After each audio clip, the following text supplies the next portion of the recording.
everyone, welcome to Vision Craft Academy. So friends, today we are going to discuss about the sectoral impacts of Digital India in manufacturing. But before deep diving into today's topic friends, हम थोड़ा सा discuss कर लेते हैं कि इस topic से किस टाइप के क्वेश्चंस पूछे जा सकते हैं। फ्रेंड्स, इस टॉपिक से डायरेक्ट क्वेश्चन आ सकता है कि डिजिटल इंडिया का मैन्युफैक्चरिंग सेक्टर पे क्या इम्पैक्ट हुआ है, राइट? फिर how manufacturing industry is evolving with today's technological advancements, तो उस पर डिस्कस करिए। तो फ्रेंड्स, इस टाइप का कोई भी क्वेश्चन अगर आता है तो अगर आपने आज की क्लास बहुत अटेंटिवली अटेंड की होगी तो you will be able to easily address that particular question. तो before we deep dive into today's topic friends, मैं आपको थोड़ा सा पिछली क्लासेस का रिमाइंडर दे देना चाहती हूँ। What is Digital India? What is the vision of Digital India? What is the mission of Digital India?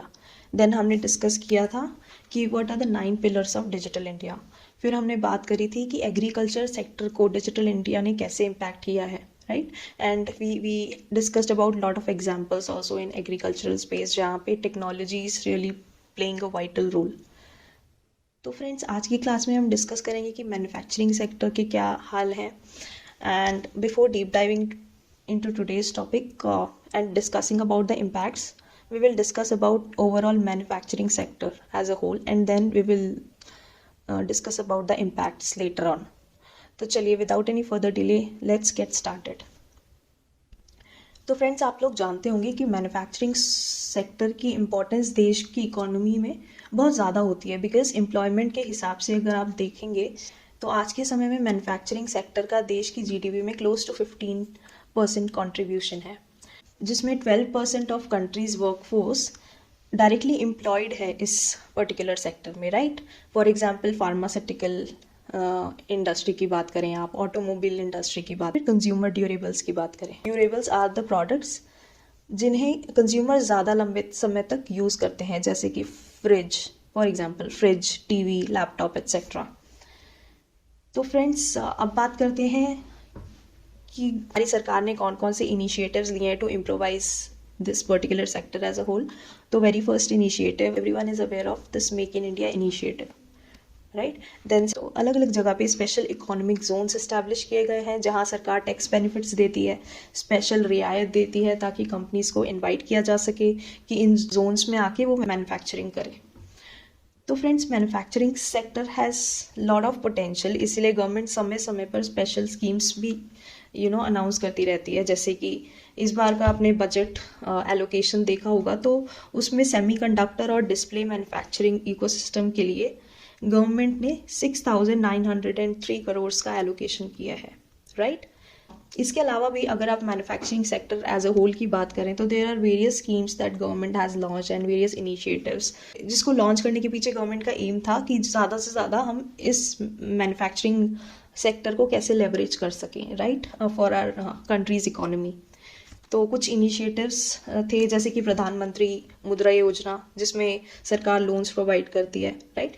Then we have PLI और प्रोडक्शन लिंक्ड इंसेंटिव्स, तो जिसमें इंसेंटिव्स मिलते हैं प्रोडक्शन इंक्रीज करने पे या ज़्यादा करने पे, जितना ज़्यादा आप प्रोडक्शन करेंगे उतने ज़्यादा आपको इंसेंटिव्स मिलेंगे, राइट?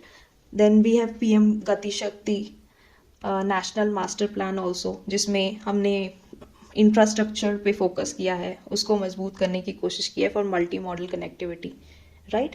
देन भारतमाला प्रोजेक्ट के बारे में आपने सुना होगा, जिसमें नॉर्थ ईस्ट इंडिया में रोड कनेक्टिविटी को इम्प्रूव करने के लिए सरकार ने बहुत इनिशिएटिव्स दिए हैं। तो this was one of the project जिसमें नॉर्थ ईस्ट इंडिया में रोड कनेक्टिविटी को इम्प्रूव करना was the main aim, right?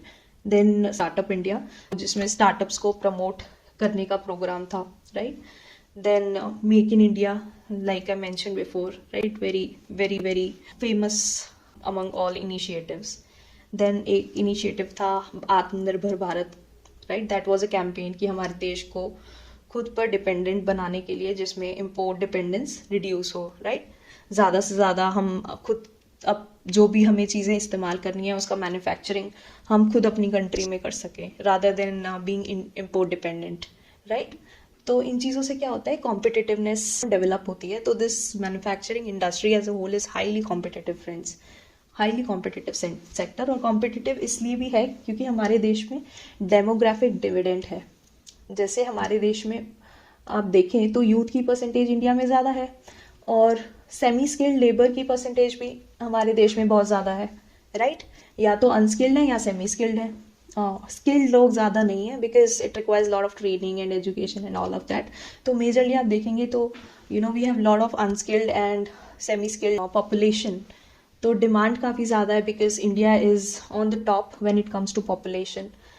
And middle class की जो परसेंटेज है वो भारत में बहुत ज़्यादा है as compare to other divisions like lower class और अपर क्लास। तो मिडिल क्लास की कैपेसिटी ज़्यादा होती है परचेज करने की, राइट? परचेजिंग पावर ज़्यादा होती है। क्यों ज़्यादा होती है? क्योंकि जो लोग बहुत अमीर होते हैं, जैसे कि अंबानी, अदानीज, तो वो हाई फाई चीज़ें खरीदते हैं, वो मार्केट में जाके नॉर्मल प्रोडक्ट्स नहीं परचेज करते हमारी तरह। और जो बेचारे गरीब होते हैं वो अफोर्ड नहीं कर पाते, है ना? जैसे कि कार हो गई, वॉशिंग मशीन हो गई, ये सब बेसिक चीज़ें जो होती हैं वो it is basic for middle class. But lower middle class वाले लोग तो they seem to be an affordability issue, right? तो the main thing is what I wanted to convey through this is, जो मिडिल क्लास है उसका size India में ज़्यादा है, तो डिमांड भी ज़्यादा है, इसीलिए मैन्युफैक्चरिंग सेक्टर का स्कोप है, right? So there is lot of potential for Bharat to become a global hub, right? अब इंडस्ट्रियल रेवोल्यूशन 4.0 आ रहा है, तो भारत में ज़्यादा से ज़्यादा इनोवेशन हो सकती है। भारत में न्यू स्टार्टअप्स एमर्ज होके आ रहे हैं, तो potential for becoming global hub is phenomenal. So friends, phenomenal growth of this industry in India is a testimony of the fact that Make in India is not just patriotic slogan, right? It has been fully imbibed by the consumers and supported by the industry. ये हमने देखा है actually on the ground, right, in India, like how it transformed over the past couple of years, how manufacturing industries developed as a whole, right? For example, drone sector is one of the sector. There has been a 7 times jump in turnover due to PLI scheme, which consists of all MSME startups. Then the other thing is जो national single window system है हमारा, right? So their investors can obtain all the necessary approvals and licenses in a time bound manner. तो पहले this was not the case, it was very complex. So that was also one of the reasons why there was a reluctance in being involved in the manufacturing industry as a whole. But since जब से national single window platform या system आया है, investors क्या करते हैं, वो सारे approvals और licenses जो भी उनको चाहिए होते हैं वो उन्हें एक पर्टिकुलर टाइम फ्रेम के अंदर अंदर मिल जाता है। तो इससे जो रेगुलेटरी प्रोसेस है बहुत ज़्यादा सिंप्लीफाई हो गया है एंड डीलेज बहुत ज़्यादा रिड्यूस हो गए हैं, राइट, मैन्युफैक्चरिंग ऑपरेशंस में। और आपको पता होगा कि मेक इन इंडिया जो इनिशिएटिव है that has been transformative in India's economic landscape, right? तो इसने इंडिया की मैन्युफैक्चरिंग इकोसिस्टम को बहुत ज़्यादा स्ट्रेंथन किया है, हमारी ग्लोबल कॉम्पिटिटिवनेस को बढ़ाया है, and it positively impacted the economic growth also, because jobs creation हुआ था, राइट? सो जॉब क्रिएशन हुआ था तो इकोनॉमिक ग्रोथ भी डेफिनेटली होगी, they are directly proportional to each other, right? So this was a key player in global manufacturing sector. If you see, this initiative has been a key player, right? India has been a vital contributor to world economy today because of this Atmanirbhar Bharat initiative, Made in India initiative, right? तो आपको पता होगा there has been consistent focus to make India manufacturing power house, ठीक है? तो since the industrial revolution no country has become major economy without becoming an industrial power. So आप जितने भी डेवलप नेशंस को देखेंगे ना, they have reach to this level because of the revolution that they went through, right, and the industrial power that they had. अगर हम youngsters को ज़्यादा से ज़्यादा रोज़गार देना है और अगर हमें मैन्युफैक्चरिंग सेक्टर को बूस्ट करना है तो हमें डेफिनेटली मैन्युफैक्चरिंग सेक्टर को बढ़ावा भी देना पड़ेगा, इंपोर्ट एंड एक्सपोर्ट की प्रोसेस को स्टेबलाइज करना पड़ेगा, right? Manufacturing sector is a engine for long run growth, economic growth ले लीजिए आप, जॉब क्रिएशन ले लीजिए। तो इन इनिशिएटिव्स का कैस्केडिंग इम्पैक्ट होता है बाकी सेक्टर्स पे भी definitely, right? Once manufacturing sector develops it has cascading effect और impact on other sectors of economy as well, right?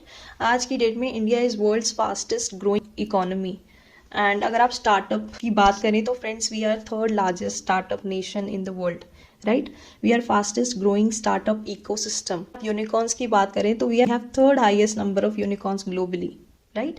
So if you see, we are the largest three-wheeler and tractor manufacturer country, right? We are second largest smartphone manufacturer, and we are second largest steel producer as well. Right? So we are trying to transform India into a leading global manufacturing and investment destination, friends. चाहे आप defence से space की बात कर लीजिए, automobile से textiles की बात कर लीजिए, you name it and we have it, right. So automobile से लेकर एग्रो वैल्यू एडिशन तक, सैटेलाइट से लेके सबमरीन्स तक, केमिकल से लेके फार्मा तक, यू नो. सो फ्रेंड्स, अगर आप नोटिस करेंगे, every nation which has progress to becoming a developed nation has two very important elements. तो द फर्स्ट एलिमेंट इज कि they have infrastructure capability to be able to meet the demands for their people and also engage in the international trade, right? And second is they should be competitive in terms of quality, in terms of pricing, so that they can meet the demands of global market and expand the international trade, right?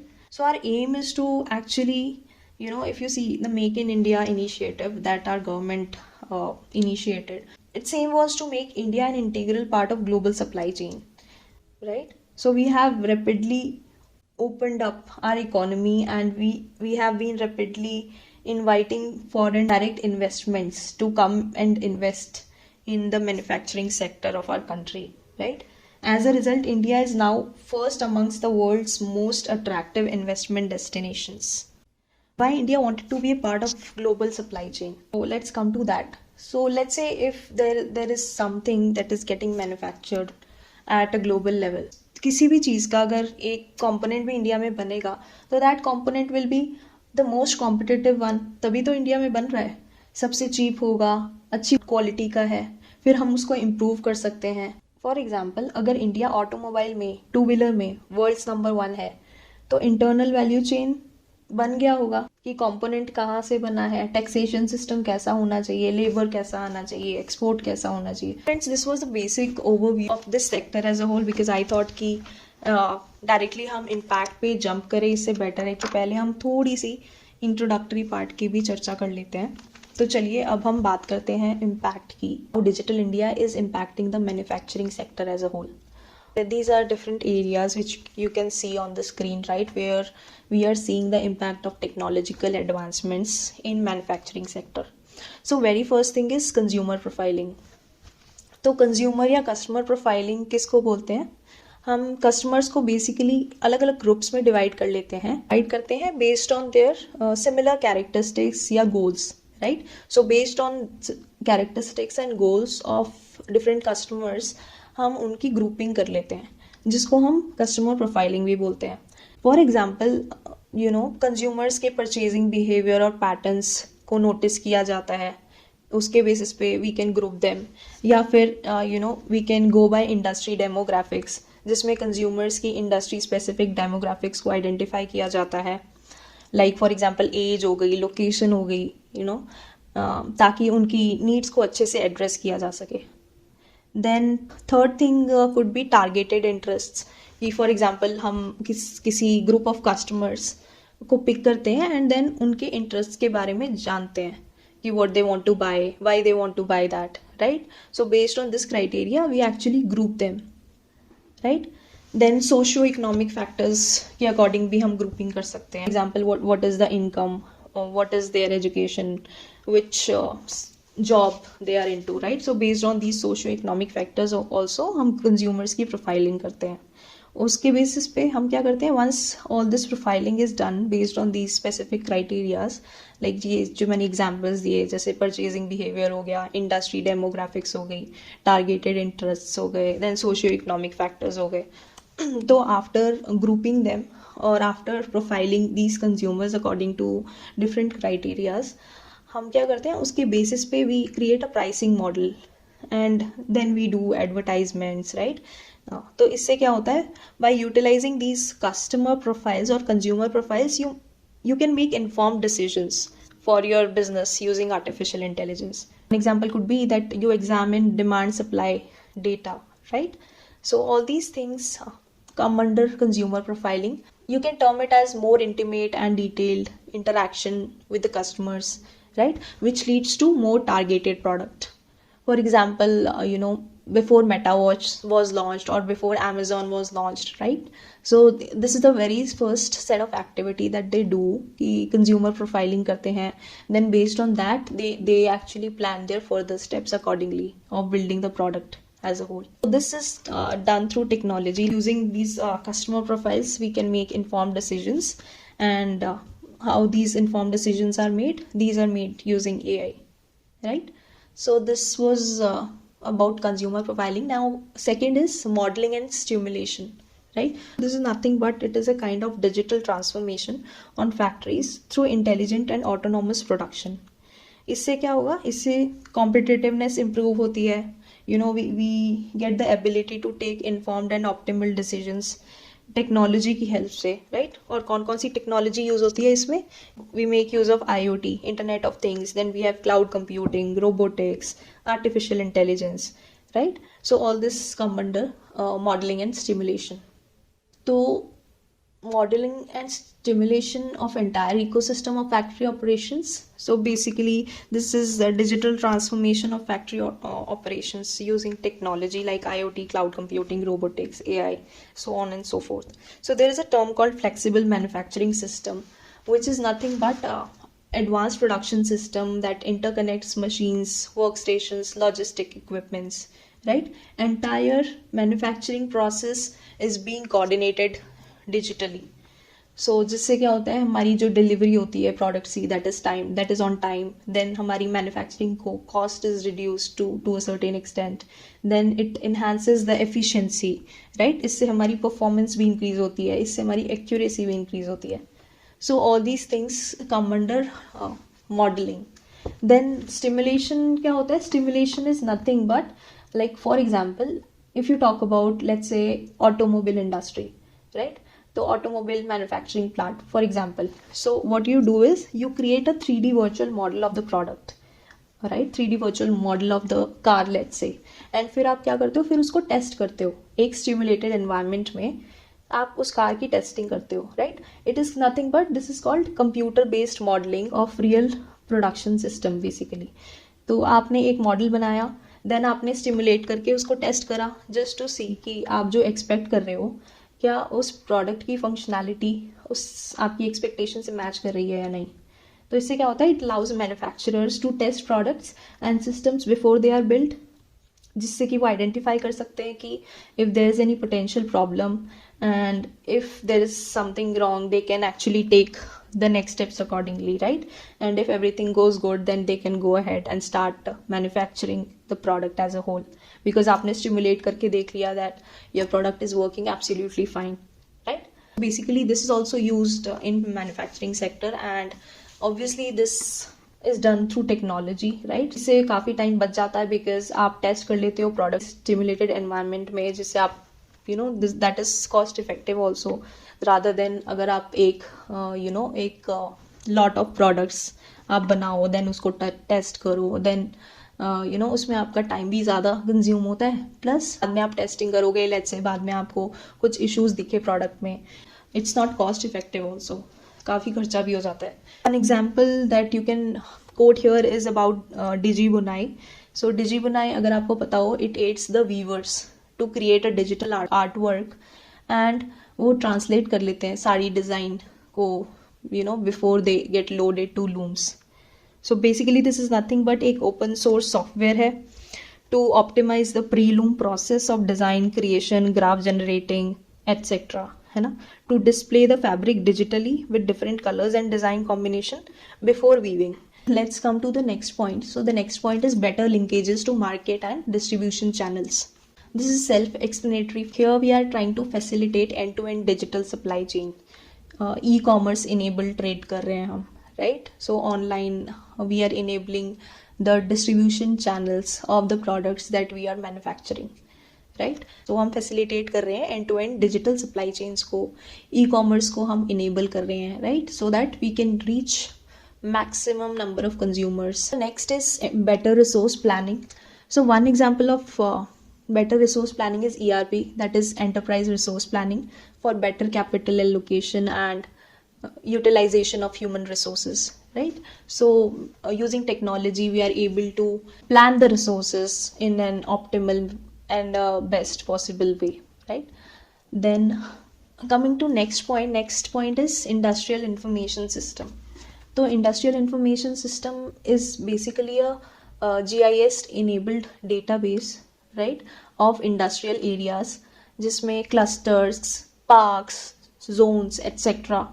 ये सब provide कराए जाते हैं, जिससे कि investors easily identify कर सकें their preferred location for investment. So this is a simple GIS enabled database of industrial areas including clusters, parks, zones, etc. to help investors identify their preferred location for investment, right? The next impact that we have here is GEM. So GEM is nothing but it is government e-marketplace. So सरकार के द्वारा, PSUs के द्वारा जो भी procurement किया जाता है वो ऑनलाइन लेकर आया जाए. बिडिंग के प्रोसेस से छोटी से छोटी चीज़ अगर किसी भी डिपार्टमेंट को या ऑर्गेनाइजेशन को या PSU को या मिनिस्ट्री को चाहिए, पेंसिल से लेकर बाइक तक, तो वो जेम पोर्टल से ले सकता है. For example buyer in this case will be government and sellers कौन होंगे? MSMEs. मैं और आप फॉर एग्जाम्पल अगर हमें कुछ सेल करना है, गवर्नमेंट से एसोसिएशन करना है, बिजनेस डीलिंग करनी है, तो कोई भी सिटीजन अगर सरकार को कुछ बेचना चाहता है तो यूजुअली पहले क्या होता था कि आपका गवर्नमेंट से एसोसिएशन होना चाहिए या पॉलिटिकल इन्फ्लुएंस होना चाहिए था या फिर tender process which use to be very very lengthy. But using this GeM platform what we are trying to do is this is an open and transparent procurement mechanism जहाँ पे government departments use this portal to purchase the items that they want. So we are trying to actually create a transparency in the process of procurement through this platform, right? So we are promoting transparent public procurement while giving a fair opportunity and level playing field to vendors, right? So we are giving equal opportunity to all the people or all the citizens of India. Next is support to startup, Digital India Genesis, startups which are rising nowadays, right? So friends, this is nothing but this is GenX support for innovative startups, जहाँ पे we are actually encouraging more and more startups to participate. We are supporting innovative startups basically. So friends, through Digital India Genesis, we are supporting more and more startups for innovation, for creating something new and for changing this entire ecosystem, right? We are encouraging more and more private investments in the startup ecosystem of Bharat. As you know, India has emerged as third largest startup ecosystem, right, at global level. You must be knowing that India is home to 110 unicorns, and India has also emerged as third largest for startups globally. And in this way, we are sort of encouraging private investments in startup ecosystem of Bharat, right? This was all about manufacturing sector and how Digital India or technology is impacting this sector. Friends, I have tried to cover each and every point that is important considering the manufacturing sector as a whole. तो अब अगर इस topic से कोई भी question आएगा आप उसको कंफर्टेबली एड्रेस कर पाएंगे. फ्रेंड्स, अगर आपको आज